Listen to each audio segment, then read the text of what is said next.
सोचिए, क्या होता है जब अकेलापन एक भयानक डर में बदल जाए? और तब क्या हो जब हमारा अपना दिमाग ही हमारा सबसे बड़ा दुश्मन बन बैठे? आज हम बात करने वाले हैं 5 कौड़ी दे की क्लासिक बंगाली कहानी सर्वनाशिनी के बारे में। एक ऐसी कहानी जो हमें इंसान के जहन की सबसे डरावनी, सबसे अंधेरी गहराइयों में ले जाती है। तो कहानी की शुरुआत होती है हिमालय की बर्फीली, जानलेवा ऊंचाइयों से। यहाँ 2 दोस्त हैं जो कुदरत की इस विशालता के सामने एकदम अकेले और बेबस महसूस कर रहे हैं। और फिर अचानक, बिना किसी चेतावनी के, एक घना कोहरा चारों तरफ छा जाता है। दुनिया मानो सिकुड़कर बस कुछ ही कदमों तक रह गई है, और नतीजा, वो दोनों पूरी तरह से रास्ता भटक चुके हैं। और ठीक उसी पल, जब सारी उम्मीदें दम तोड़ने लगती हैं, उस घने कोहरे से एक सिलुएट उभरता है। ये एक वीरान सा लकड़ी का घर है। एक तरफ तो ये राहत का वादा कर रहा है, लेकिन दूसरी तरफ इससे एक अनकहे खतरे का एहसास भी हो रहा है। इस घर की दीवारों के अंदर ना एक ऐसी खौफनाक खोज छिपी है जो एक आदमी के दिमाग को पागलपन की ऐसी गहराइयों में धकेल देगी जहां से लौटना नामुमकिन है।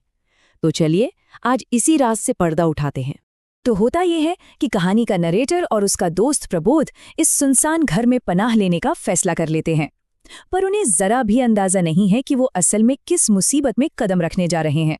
लेकिन इससे पहले कि वो घर के अंदर एक कदम भी रख पाती, उनका गाइड थाम्बी सेना दहशत में चीखता है और अंधेरे में कहीं गायब हो जाता है। सवाल ये है कि वो ऐसा क्या जानता था जो इन दोनों को नहीं पता था। घर के अंदर कड़ाके की ठंड और एक अजीब सी खामोशी के बीच उन्हें एक बक्सा मिलता है, और इस बक्से में है ढेरों खत, ऐसे खत जो कभी भेजे ही नहीं गए।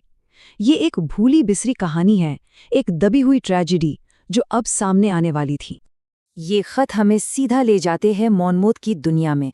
एक ऐसा आदमी जो अपनी पत्नी के साथ कभी इसी घर में रहा करता था। उसके शब्द सिर्फ कहानी नहीं बताते, बल्कि हमें उसके दिमाग के अंदर चल रही उथल-पुथल की एक झलक देते हैं।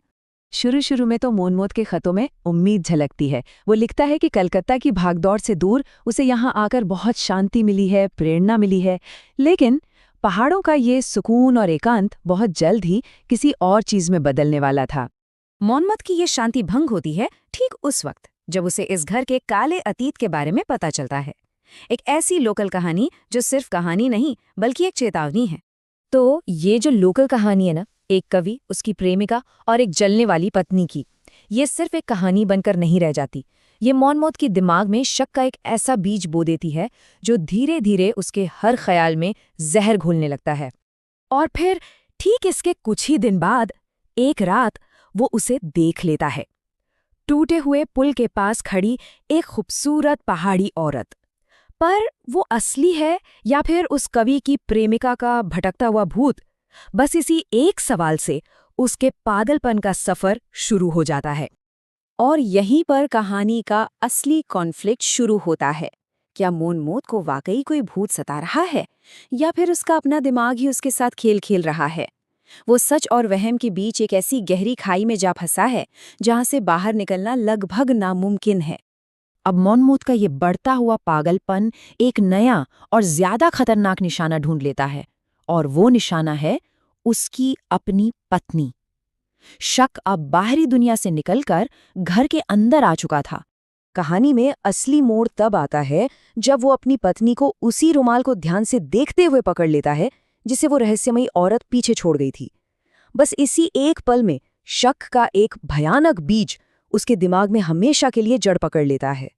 इसके बाद से वो अपने ही घर में एक जासूस बन जाता है, अपनी ही पत्नी पर छिप छिप कर नजर रखता है। जो घर कभी एक महफूज पनागाह हुआ करता था, अब वो एक जाल बन चुका है, और पत्नी की हर हरकत अब शक के दायरे में है। और फिर एक चांदनी रात में उसका सबसे बुरा डर सच हो जाता है। वो देखता है कि उसकी पत्नी हाथ में कुल्हाड़ी लिए हुए उस टूटे पुल को और भी ज्यादा तोड़ रही है। वो साफ साफ एक जाल बिछा रही थी। तभी अचानक रात की खामोशी एक रूह कंपा देने वाली चीख से टूट जाती है। मौनमोत भागकर खाई की तरफ जाता है और देखता है कि पुल तो पूरी तरह से गायब है। और फिर वो चीख भी खामोशी में बदल जाती है। वो चीख सिर्फ किसी की मौत का इशारा नहीं थी, नहीं, वो असल में मोनमौत के दिमाग के टूटने की आवाज थी। अब विक्टिम कौन है और अपराधी कौन, इसके बीच की लकीर पूरी तरह से मिटने वाली थी। उसे अब ये एहसास हो चुका है कि वो मेहमान, वो औरत अब कभी वापस नहीं आएगी। लेकिन उसकी जगह एक नए किस्म का पागलपन उसे अपनी गिरफ्त में ले लेता है। अब वो उस घर में नहीं बल्कि अपने ही दिमाग की दीवारों में कैद हो चुका है। और फिर आता है आखिरी खत। ये खत अधूरा है, बिखरा हुआ है, और ये उसके पूरी तरह से टूट चुके दिमाग और उसके भयानक इरादों का पक्का सबूत है। उसके शब्दों में अब कोई लॉजिक नहीं बचा है, वो बस टूटे फूटे हैं और हिंसा से भरे हैं। वो लिखता है, मैं एक खूंखार जानवर बन गया हूं।